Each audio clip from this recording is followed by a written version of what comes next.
Have I ever told you my first time in Papa Shirandula? No. I've never. No. So, let me tell you, a lot was happening when Papa Shirandula started. That was the beginning of the new generation local television. Right. There was a big break now from the Vioja Makamani, what people used to know, Vitimbi and things like that. So the new programs had just showed up. Right. There was Mother-in-Law, there was Inspector Mwala, there was Papa Shirandula. Yeah. And we knew, I understood where we wanted to be. Right. We wanted to be in Papa Shirandula. Understand?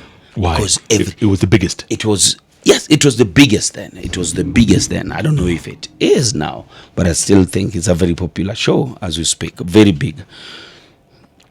So we kept on asking Will Brother because she was the closest person we were with, and she'd already got into the show.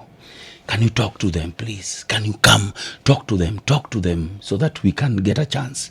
Please talk to them. We'd come outside here at the gate and wait for the producer. It was called, we call him Kiongozi. And you'd be begging. We'd be begging. Kibwana Unguso. Him of the famous Tawusi. And now he had put up Papa Shirandula. Right. We'd go out and beg him. He told us, no, just wait. I'm working on something. Just wait. We knew that this was going to be the next biggest break. Then one day, and this is where even I got my name Jalango from, Papa himself, Charles Bukeko, calls us at a restaurant in town and tells us now the people are starting to ask in the play if I'm married to Will Brother. So we want to create a dowry scene where friends and family of Will Brother will come to present the dowry in Nairobi. Okay. So you and Otoyo, who is actually my best friend, Right. Would come as the uncles who will represent the people from home. From the up spokesman. country. Yeah. So we'll come with other ladies and everything. So it will just be one episode, and That's it. That's it, and we are done. So it's a cameo. It's a cameo. Were you excited though?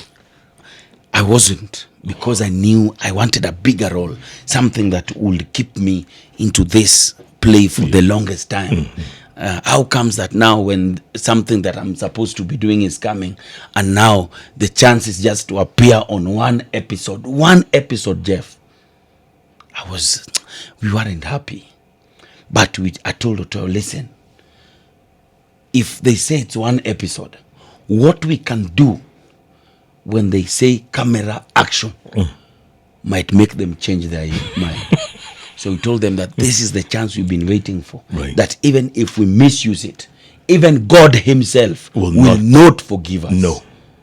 One chance. One chance. To make a first impression. So the script is written, and Papa casually tells me, you'll be called Jalango and you'll be called Otoy. Just like that. Not that it was my name. What name were you going under then? By that time, I was just Felix. He said, you'll be... And I had different names in the different places that you are doing at the National Theatre.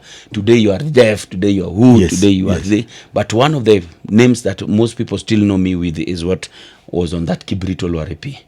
Obuogo. Obuogo. Obuogo. What does it mean? Just an Aluo name. So now... You will be Jalango. You'll be Jalango. You'll be Otoyo. I wanted to take a different name. I wanted to call myself something else, but Papa was Papa. Papa had spoken. Papa had spoken. So the day of the shoot comes, and I look for the costume to wear. I can't find a costume.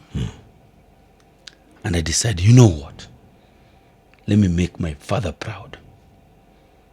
You remember when I told you, gave me some 2 shirts and 2 trousers? Yes. If you go on YouTube today, on the first episode of Papa Shirandula, I'm wearing a blue striped shirt with a trouser, almost a bluish trouser too. That was your dad's. My dad's clothes that he gave me when I was coming to Nairobi. By that time he had passed on, though. Right. By that time he had passed on. Yeah. So this was it.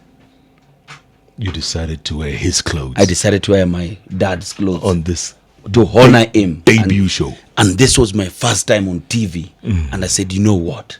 This is it. Why not? And the script, we rehearsed. We didn't sleep that day, me and Otoyo. We went through the script again and again because we wanted to give our best. Remember, we only have to come and perform, just almost not even performance. Yeah. It's just to make a speech, habari ya watu, Yeah. habari ya watu wa Nairobi. You had few lines.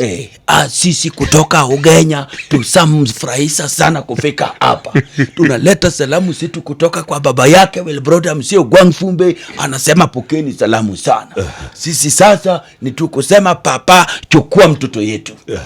Then come back and sit. I told Otoyo, no. We will not do this. We will not do this. You're not sticking to script. We will not. By the time we get to the script, these people will tell us, do what you've done before you say those things. So we created this thing that Otto would call me and I would call him back. Otos, Jalas. And it became a very famous, very famous Line. tagline. Yeah. Anytime later in the script, everybody would want us to call each other because we had created something for it. I told him we are not going to do that. So we created our own script before the main script, which was supposed to be a surprise even for the writer, the director, and the Papa himself. None of them knew. No, none of them knew. So it was our time. Jeff, the time had come. The time had come to either make it or lose it. And we said, what worse can happen? Let's do this other part that we had created. Jeff, when they said action, action, that was it. I can remember all the cameramen laughing as you're talking. As we talk. Everybody, Papa is under the table. The director is under the table. What? Guys are crazily laughing. What? Then we came back to the script and we knew that we had done what we were supposed to do. You understand? Yeah. Then you had sold it. We had sold what we wanted. It took, that shoot was supposed to take 2 to 3 hours. 5 hours later, because of cut, people crying and laughing on set. Cut. So 5 hours later, it was ready. And we went on that Thursday evening, sat next to a TV in a restaurant, me and Otoyo, to watch ourselves for the first time on TV. And it came, man. And